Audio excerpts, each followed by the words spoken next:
Did you know that by the year 2030, 1 in 5 Americans will be a senior citizen?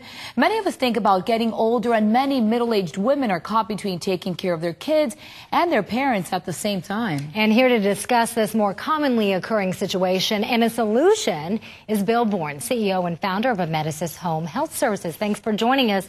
Bill, you have a real passion for people. For people at home who are not aware, what are home health care services? It's services where we send in specially trained nurses and therapists into the home to care for the skilled needs of the patient population, things such as cardiac problems or diabetes or wound care. And I'm sure the recovery at home is much quicker than in a hospital because you're in your own environment. Tell us how you founded Amedisys.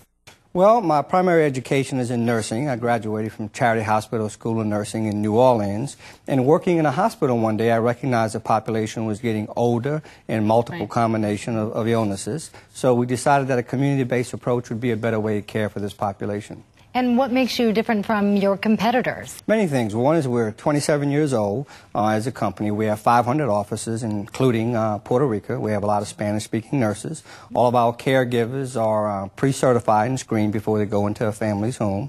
In many instances, we get recognized for quality, excellence, and clinical standards nationwide.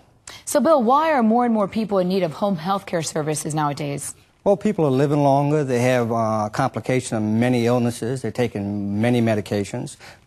It's covered by both private insurance as well as Medicare. So there's a high demand for the service to be able to manage that population at home as an alternative to a hospital or some other type of facility-based care.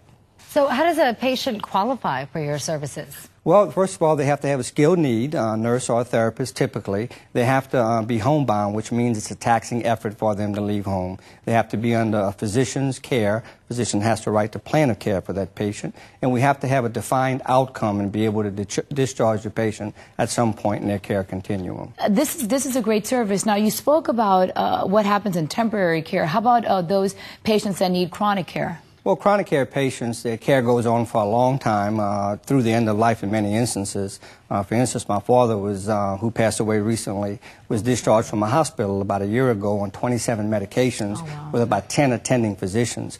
We were able to come in as an organization and coordinate the care and collaborate between all the providers and then communicate with the family member caregiver to make that care more effective, not only for the patient, but less frustrating for the caregiver who was trying to provide the care. I'm sure. And speaking of end of life, what about end of life care or hospice? Well, end of life is always challenging, but too often we focus on the family and not the patient themselves. If we would sit with the patient early in their care and define what's important to them and what independence means to them and what kind of quality of life they want to have towards the end, it would be a lot better. More patients would be able to die at home with dignity in the comfort of their own home and their caring family versus some institution, which is kind of a sterile environment and just not as effective in transitioning into the next world.